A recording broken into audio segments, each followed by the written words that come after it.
Welcome to trade route. നമുക്കിന്നത്തെ US ഓയിലിൻ്റെ price movement analysis നോക്കാം. US ഓയിലിലേക്ക് വരുന്ന സമയത്ത് resistance and support area mark ചെയ്തിട്ടിട്ടുണ്ട്. അതിനുവേണ്ടി വൺ ഡേ ചാർട്ടാണ് എടുത്തിരിക്കുന്നത്. റെസിസ്റ്റൻസ് ഏരിയ നോക്കിയാൽ കാണാം, ഇവിടെ മൾട്ടിപ്പിൾ ടൈം വന്ന് മാർക്കറ്റ് ഹിറ്റ് ചെയ്ത ഒരു ഏരിയയാണ്. ഈ ഒരു തവണ വരുന്ന സമയത്ത് മാർക്കറ്റ് ഇവിടെയുള്ള ഒരു ഇംബാലൻസും കൂടി എടുത്തിട്ടുണ്ട്. അപ്പോൾ ആ ഒരു ഏരിയനെ സ്ട്രോങ് ആയിട്ട് മാർക്ക് ചെയ്തിട്ടുണ്ട്, അല്ലെങ്കിൽ അത് സ്ട്രോങ് ഏരിയ ആണ്. അപ്പോൾ അതുകൊണ്ട് റെസിസ്റ്റൻസ് ആയിട്ട് മാർക്ക് ചെയ്തിട്ടുണ്ട്. അതുപോലെ തന്നെ താഴെ ഒരു സപ്പോർട്ട് ഉണ്ട്, അത് നോക്കിയാൽ കാണാം മാർക്കറ്റ് ഇവിടെ നിന്ന് ഒരു ബ്രേക്ക് ഔട്ട് തന്ന് മുകളിലോട്ട് പോയിട്ട് ആ ഒരു ഏരിയനെ വീണ്ടും സപ്പോർട്ട് എടുത്തിട്ട് പോയതാണ്. അപ്പോൾ ആ ഒരു സപ്പോർട്ട് എടുത്ത് പോയ ഏരിയനെ സപ്പോർട്ടായിട്ട് മാർക്ക് ചെയ്ത് വെക്കുന്നുണ്ട്. അപ്പോൾ ഇത്രയാണ് US ഓയിൽ വൺ ഡേ ചാർട്ടിലുള്ളത്. അതുപോലെ തന്നെ US ഓയിലിൽ നിന്ന് ഒരു പ്രധാനപ്പെട്ട ന്യൂസുകൾ വരുന്ന ദിവസം കൂടിയാണ്. അപ്പോൾ അതുകൊണ്ട് ഇന്നത്തെ US ഓയിലിൻ്റെ പ്രധാനപ്പെട്ട ന്യൂസുകളും കൂടി ഒന്ന് നോക്കാം. US ഓയിലിൽ പ്രധാനപ്പെട്ട ന്യൂസ് വരുന്നത് ഇന്ത്യൻ സമയം 9:30 അത് വരുന്ന US ക്രൂഡ് ഓയിൽ ഇൻവെൻട്രീസ് ആണ്. അത് നോക്കിയാൽ കാണാം, പ്രീവിയസ് ഫിഗർ വന്നിരിക്കുന്നത് -2.0 മില്യൺ ആണ്. ഫോർകാസ്റ്റ് വരുന്നത് -0.1 മില്യൺ ആണ്. വലിയ അന്തരം കാണിക്കുന്നുണ്ട്. എന്തായാലും അതിൻ്റെ യൂഷ്വൽ ഇഫക്റ്റ് എന്താണെന്നുള്ളത് നോക്കാം. യൂഷ്വൽ ഇഫക്റ്റ് എന്ന് വെച്ച് കഴിഞ്ഞാൽ actual less than forecast is good for currency എന്നാണ്. അതായത് നേരത്തെ കാണിച്ചതിനേക്കാൾ ഒരു നല്ല ഫിഗറാണ് ഇപ്പോൾ കാണിക്കുന്നത്. അതായത് പ്രീവിയസിനേക്കാളും വളരെ കുറഞ്ഞൊരു ഫിഗറാണ്. 0.1 മില്യൺ ആണ് കാണിക്കുന്നത്. അത് മൈനസ് കാണിക്കുന്നത് നല്ലൊരു ഫിഗറിലാണ് വരുന്നത്. എനിവേ, അങ്ങനെ ഫോർകാസ്റ്റ് നോക്കുന്ന സമയത്ത് US ഓയിലിന് ഒരു ഫേവറബിൾ ആയിട്ടുള്ള ഒരു ഫോർകാസ്റ്റാണ് കാണുന്നത്. എന്നിരുന്നാലും ന്യൂസ് വന്നതിന് ശേഷം മാത്രം നോക്കുന്നതായിരിക്കും നല്ലത്. കാരണം US ഓയിലിൻ്റെ ഒക്കെ പ്രത്യേകത എന്ന് പറയുന്നത് വളരെ പെട്ടെന്ന് മൂവ്മെൻറ്റ് നടക്കുന്നതാണ്. അൺഎക്സ്പെക്റ്റഡ് ആയിട്ടുള്ള മൂവ്മെൻറ്റ് നടക്കാൻ സാധ്യതയുള്ളതാണ്. അപ്പോൾ എന്തായാലും ന്യൂസ് വന്നതിന് ശേഷം മാത്രം ട്രേഡ് എടുക്കാൻ ശ്രമിക്കുക. മാത്രമല്ല ആ സമയത്ത് പരമാവധി മാർക്കറ്റിൽ നിന്ന് മാറി നിൽക്കുകയും കൂടി ചെയ്യുക. അപ്പോൾ ഇനി നമുക്ക് ചാർട്ടിലോട്ട് പോവാം. ചാർട്ടിലോട്ട് പോകുന്ന സമയത്ത് നേരത്തെ പറഞ്ഞ പോലെ ക്രൂഷ്യലായിട്ടൊരു ഏരിയയിലേക്കാണ് മാർക്കറ്റ് അപ്രോച്ച് ചെയ്യുന്നത്. പലതവണ അതിൻ്റെ അടുത്തേക്ക് എത്തിയിട്ടുണ്ട്. ഇന്നും ഏറെക്കുറെ അതിൻ്റെ അടുത്തേക്ക് തന്നെ എത്തിയിട്ടുണ്ട്. എനിവേ, നമുക്ക് ഫോർവേഡിൽ പോയിട്ട് കൂടുതൽ പ്രധാനപ്പെട്ട ഏരിയാസ് ഒന്ന് മാർക്ക് ചെയ്തിടാം.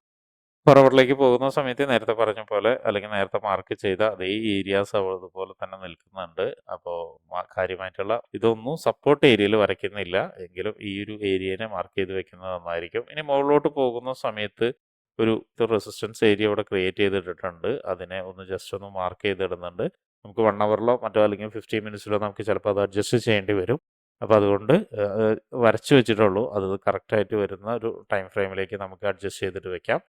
അപ്പോൾ മുകളിലോട്ട് വീണ്ടും പോകുന്ന സമയത്ത് ഇനി മറ്റെന്തെങ്കിലും പ്രധാനപ്പെട്ട കീ ഏരിയാസ് ഉണ്ടോ എന്നുള്ളത് നോക്കാം. ഒരു കീ ഏരിയ എന്ന് പറയുന്നത് ഇത് ഒരു കീ ഏരിയ ആണ്. നോക്കിയാൽ കാണാം, ഇവിടെ മൾട്ടിപ്പിൾ ആയിട്ട് മാർക്കറ്റ് വന്നിട്ട് ഹിറ്റ് ചെയ്ത ഒരു ഏരിയ ആണ്. ആ ഏരിയനെ മാർക്കറ്റ് മാർക്ക് ചെയ്ത് വെക്കുന്നുണ്ട്, റെസിസ്റ്റൻസ് ആയിട്ട് മാർക്ക് ചെയ്ത് വെക്കുന്നുണ്ട്.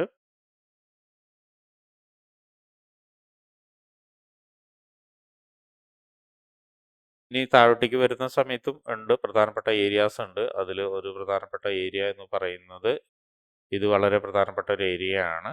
നോക്കിയാൽ കാണാം, ഇവിടെ ബ്രേക്ക് ചെയ്തിട്ടാണ് മാർക്കറ്റ് മുകളിലോട്ട് പോയിരിക്കുന്നത്. ഒരു സപ്പോർട്ട് എടുത്തിട്ടുണ്ട്. ഒരുപക്ഷെ ഈ ഒരു സപ്പോർട്ട് ഏരിയ ബ്രേക്ക് ചെയ്ത് താഴോട്ടേക്ക് വരികയാണെങ്കിൽ ഇത് വളരെ സ്ട്രോങ് ആയിട്ടുള്ള സപ്പോർട്ടായിട്ട് ആക്ട് ചെയ്യാനുള്ള സാധ്യത കാണുന്നുണ്ട്.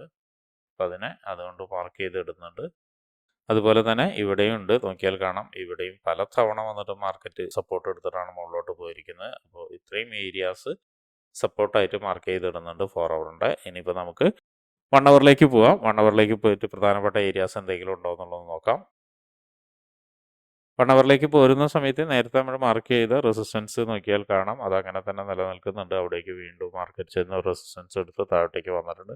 കൂടാതെ മറ്റൊരു ഏരിയയും കൂടി കാണുന്നുണ്ട് 1 അവറിൽ. നോക്കിയാൽ കാണാം, ഇന്നലെ സംഭവിച്ചതാണ്. ഈ ഒരു ഏരിയയിലേക്ക് മൾട്ടിപ്പിൾ ടൈം വന്നിട്ട് മാർക്കറ്റ് വീണ്ടും താഴോട്ടേക്ക് ഇറങ്ങിയിട്ടുണ്ട്. അപ്പോൾ ഇതൊരു റെസിസ്റ്റൻസ് ഏരിയ ആയിട്ട് മാർക്ക് ചെയ്തിടുന്നുണ്ട് 1 അവറിൽ. ഇനി താഴോട്ടേക്ക് വരുന്ന സമയത്ത് നേരത്തെ മാർക്ക് ചെയ്ത ഏരിയ നോക്കിയാൽ കാണാം, ഇവിടെയും ഒരു ചെറിയൊരു കൺസോൾട്ടേഷൻ നടന്നിട്ട് നല്ലൊരു ബ്രേക്കൗട്ട് അല്ലെങ്കിൽ ബ്രേക്കൗട്ട് വന്നതാണ്. ഇവിടെ ഇംബാലൻസുകളെല്ലാം ഉണ്ട്. എല്ലാ ഇംബാലൻസും മാർക്ക് ചെയ്ത് ഇടുന്നില്ല. ഓൾറെഡി അതൊരു 4 അവറിൻ്റെ റെസിസ്റ്റൻസ് ഏരിയ ആയതുകൊണ്ടാണ് മാർക്ക് ചെയ്തിടാത്തത്. നമുക്ക് ഇനി ചെയ്യേണ്ട കാര്യം 50 മിനിറ്റ്സിലോട്ട് പോയിട്ട് ഒരു എൻട്രി സാധ്യത ഉണ്ടോ എന്നുള്ളതാണ്. 50 മിനിറ്റ്സിലോട്ട് വന്നു കഴിഞ്ഞാൽ മാർക്കറ്റ് നല്ലൊരു കൺസോൾട്ടേഷൻ മോഡിലാണ് നിൽക്കുന്നത്. മാർക്കറ്റ് നോക്കിയാൽ കാണാം, ഇന്നലെ പറഞ്ഞൊരു കാര്യം, ഇതിൻ്റെ താഴേക്ക് ഒരു എൻട്രി സാധ്യത ഉണ്ടെന്നായിരുന്നു. അതിൻ്റെ താഴേക്ക് മാർക്കറ്റ് ഒന്ന് ജസ്റ്റ് ഒന്ന് താഴോട്ടേക്ക് ഇറങ്ങി ഒരു സപ്പോർട്ട് എടുത്തു, വീണ്ടും മുകളിലോട്ട് കയറിപ്പോയി. ഇപ്പം നോക്കിയാൽ കാണാം, അതേ ഏരിയയിൽ ഒരു സപ്പോർട്ട് ഏരിയയിൽ വീണ്ടും മാർക്കറ്റ് എത്തിയിട്ടുണ്ട്. അപ്പോൾ അതിനൊരു സപ്പോർട്ടായിട്ട് മാർക്ക് ചെയ്തിടുന്നുണ്ട്. ഇനി മാത്രമല്ല 50 മിനിറ്റ്സിൻ്റെ മറ്റൊരു കാര്യം നോക്കിയാൽ കാണാം, ഇവിടെ നിന്നൊരു ട്രെൻഡ് ലൈൻ നല്ല രീതിയിലൊരു ട്രെൻഡ് ലൈൻ റെസ്പെക്റ്റ് ചെയ്തിട്ട് പോരുന്നുണ്ട്. ആ ഒരു ട്രെൻഡ് ലൈനിലാണ് ഇന്നലെയും വന്ന് മാർക്കറ്റ് ഹിറ്റ് ചെയ്ത് താഴോട്ടേക്ക് ഇറങ്ങി പോകുന്നത്. ഇപ്പോഴത്തെ അവസ്ഥയിൽ മാർക്കറ്റ് ഒരു സെൽ സാധ്യത തന്നെയാണ് കാണുന്നത്. പക്ഷെ അത് സാധ്യതയുടെ പ്രത്യേകത എന്ന് പറഞ്ഞാൽ ഇന്നലെ മാർക്ക് ചെയ്ത പോലെ തന്നെ ഏറെക്കുറെ ഇവിടം വരെ വരാനേ സാധ്യതയുള്ളൂ. കാരണം എന്താണെന്ന് വെച്ചിട്ടുണ്ടെങ്കിൽ ഇത് നല്ലൊരു സപ്പോർട്ട് ഏരിയയാണ്. മാത്രമല്ല ഹയർ ടൈം ഫ്രെയിമിൻ്റെ ബ്രേക്ക് ചെയ്തു പോയ ആ ഒരു വലിയൊരു ക്യാൻഡിലിൻ്റെ സപ്പോർട്ട് ഏരിയയും കൂടിയാണ്. അവിടം വരെ വരാനേ സാധ്യത കാണുന്നുള്ളൂ. അവിടെ നിന്ന് താഴോട്ടേക്ക് ഇറങ്ങുകയാണെങ്കിൽ, അതായത് നല്ല സ്ട്രോങ് ക്യാൻഡിലൊക്കെ കൂടിയിട്ട് താഴോട്ടേക്ക് ഇറങ്ങണി സൂക്ഷിക്കണം. സ്ട്രോങ് ക്യാൻഡിലാണെങ്കിലും ചിലപ്പോൾ എൻഗൾഫിങ് വരാനുള്ള സാധ്യത ഉണ്ട്. അപ്പോൾ സ്ട്രോങ് ക്യാൻഡിൽ വന്നിട്ട് ഒരു വീക്ക് റീട്രേസ്മെന്റ് വരികയാണെങ്കിൽ ഒരുപക്ഷെ വീണ്ടും താഴോട്ടേക്ക് ഇറങ്ങാം. താഴോട്ടേക്ക് ഇറങ്ങാന്ന് വെച്ചാൽ 72.400 വരെയൊക്കെ വരാം. അതിൻ്റെ ഉള്ളിൽ പ്രധാനപ്പെട്ട കീ ഏരിയാസ് എന്തെങ്കിലും ഉണ്ടോ എന്നുള്ളത് നമുക്കിപ്പോൾ തന്നെ ഒന്ന് നോക്കി വയ്ക്കാം. അതിൻ്റെ ഉള്ളിൽ പ്രധാന ഒരു ഏരിയ എന്ന് പറയുന്നത് ഇത് തന്നെയാണ്. നമ്മൾ നേരത്തെ മാർക്ക് ചെയ്ത അതേ സെയിം ഏരിയ തന്നെയാണ്. ആ ഒരു ഏരിയ വരെയൊക്കെ ഏറെക്കുറെയൊക്കെ എത്തിയേക്കാം. അപ്പോൾ അതുകൊണ്ട് അതൊന്ന് മാർക്ക് ചെയ്ത് വെക്കുക. അപ്പോൾ ഏറെക്കുറെ ടാർഗറ്റൊക്കെ ഇവിടേക്ക് എത്താം. പക്ഷേ പറഞ്ഞ പോലെ എപ്പോഴും പ്രയോറിറ്റി കൊടുക്കേണ്ടത് ഈ 74.600 കൊടുക്കേണ്ടത്. അതിന് താഴോട്ടേക്ക് വരികയാണെങ്കിൽ, നേരത്തെ പറഞ്ഞൊരു കണ്ടീഷനിൽ വരികയാണെങ്കിൽ മാത്രം ഒരു എൻട്രി എടുക്കാം. ഇനി ബൈ എൻട്രി എന്ന് പറയുന്നത് ഈ പറഞ്ഞ 2 കീ ഏരിയാസ്, ഒന്ന് ഇവിടെ നിന്ന് നല്ലൊരു സ്ട്രോങ് ആയിട്ട് ഒരു ഡിസ്പ്ലേസ്മെൻറ്റോട് കൂടി വലിയൊരു ക്യാൻഡിൽ മൂവ്മെൻ്റ് ഒക്കെ തന്നാൽ, അതായത് ഈ ഒരു ലെവലിലൊക്കെ ഒരു ക്യാൻഡിൽ മൂവ്മെൻറ്റ് തന്നു കഴിഞ്ഞാൽ നിങ്ങൾക്ക് ഒരു ട്രെൻഡ് ലൈൻ വരെ ഒരു ടാർഗറ്റ് വെക്കാവുന്നതാണ്. അങ്ങനെ ടാർഗറ്റ് ട്രെൻഡ് ലൈൻ വരെ വെച്ച് കഴിഞ്ഞാൽ ഒരുപക്ഷെ ട്രെൻഡ് ലൈനെ ബ്രേക്ക് ചെയ്ത് ഈ ഏരിയയിലേക്ക് വീണ്ടും വരാം. വീണ്ടും വന്നു കഴിഞ്ഞാൽ ഈ ട്രെൻഡ് ലൈൻ റീടെസ്റ്റിലേക്ക് വരാനുള്ള സാധ്യത കാണുന്നുണ്ട്. ഏറ്റവും ബെറ്റർ എന്ന് പറയുന്നത് ഒരുപക്ഷെ ഇതിൻ്റെ മുകളിലേക്ക് വന്നുള്ള റീടെസ്റ്റ് ആയിരിക്കും ട്രെൻഡ് ലൈൻ. അപ്പോൾ അങ്ങനെയാണെങ്കിൽ ഏറ്റവും ബെറ്റർ എന്ന് പറയുന്നത് ഈ ട്രെൻഡ് ലൈൻ ബ്രേക്ക് ചെയ്ത് ഇതിൻ്റെ മുകളിലേക്ക് കയറിയിട്ടുള്ള റീടെസ്റ്റ്മെൻ്റ് ആയിരിക്കും ഏറ്റവും നല്ലത്. അപ്പോൾ അങ്ങനെയാണെങ്കിൽ ഈ ഒരു സപ്പോർട്ട് കിട്ടാനുള്ള സാധ്യത ഉണ്ട്. അതുപോലെ ഈ ഒരു സപ്പോർട്ടും കിട്ടാനുള്ള സാധ്യത ഉണ്ട്. അപ്പോൾ അങ്ങനെയാണെങ്കിൽ ഇവിടെ നിന്നൊരു ബൈ എൻട്രി, നല്ല രീതിയിൽ ബൈ എൻട്രി എടുക്കുകയാണെങ്കിൽ ഏറെക്കുറെ ഈ ഒരു ടാർഗറ്റ് വെക്കാം. ഇതിനും ബ്രേക്ക് ചെയ്ത് വരികയാണെങ്കിൽ ഈ ഒരു ടാർഗറ്റും വെക്കാം. അപ്പോൾ അതിനുള്ളൊരു സാധ്യത കാണുന്നുണ്ട്. അതിന് ഇവിടം വരെ വരണമെന്നില്ല. ഒരുപക്ഷെ ഇവിടെ നിന്ന് തന്നെ, അതായത് ഈ ഒരു ക്യാൻഡിലിൻ്റെ ലോയിനെ ബ്രേക്ക് ചെയ്തിട്ട് തന്നെ നല്ല രീതിയിൽ ഈ ഒരു പാറ്റേൺ കിട്ടുകയാണെങ്കിൽ, നേരത്തെ പറഞ്ഞൊരു പാറ്റേൺ കിട്ടുകയാണെങ്കിൽ ബൈ എൻട്രിക്കുള്ള സാധ്യത ഉണ്ട്. ഇനി അതുപോലെ മറ്റൊരു കാര്യം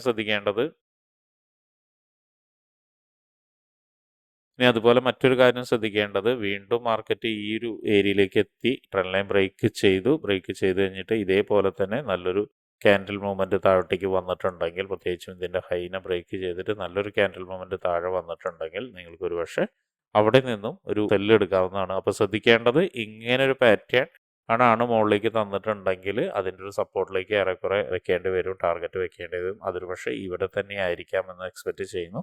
അപ്പോൾ ഇത് ഇന്നോ നാളെയോ എല്ലാം സംഭവിക്കാവുന്ന സാധ്യതയുള്ളൊരു പാറ്റേണും മറ്റു കാര്യങ്ങളൊക്കെ തന്നെയാണ്. അപ്പോൾ എനിവേ, ഇപ്പോൾ ട്രേഡ് എടുക്കുന്ന ആളുകൾ ഇതെല്ലാം സൂക്ഷിച്ചും കണ്ടും തന്നെ ട്രേഡ് എടുക്കുക. അപ്പോൾ ഇന്നത്തെ sell opportunity and buy opportunity പറഞ്ഞിട്ടുണ്ട്. അപ്പോൾ അങ്ങനെ സംഭവിക്കുകയാണെങ്കിൽ നോക്കിയും കണ്ടും തന്നെ ട്രേഡ് എടുക്കുക. പിന്നെ ന്യൂസിൽ പറഞ്ഞ പോലെ തന്നെ ന്യൂസ് ടൈമിൽ പരമാവധി മാറി നിൽക്കാൻ ശ്രമിക്കുക. അല്ലെങ്കിൽ ന്യൂസ് വന്നതിന് ശേഷം ഒരു പ്രൈസ് ആക്ഷൻ ബേസ് ചെയ്തിട്ട് മാത്രം ട്രേഡ് എടുക്കാൻ ശ്രമിക്കുക. അപ്പോൾ എല്ലാവർക്കും ഇന്നൊരു പ്രോഫിറ്റബിൾ ഡേ ആവട്ടെ എന്ന് ആശംസിക്കുന്നു. അപ്പോൾ ഇങ്ങനെയുള്ള കാര്യങ്ങളൊക്കെ നിങ്ങൾക്ക് പഠിക്കാൻ താല്പര്യമുണ്ടെങ്കിൽ ട്രേഡ് റൂട്ടുമായിട്ട് ബന്ധപ്പെടാം. അത് ഫ്രീ ആയിട്ട് ഫോറക്സ് ട്രേഡിങ്ങിന്റെ കാര്യങ്ങളൊക്കെ നിങ്ങൾക്ക് പഠിക്കാവുന്നതാണ്.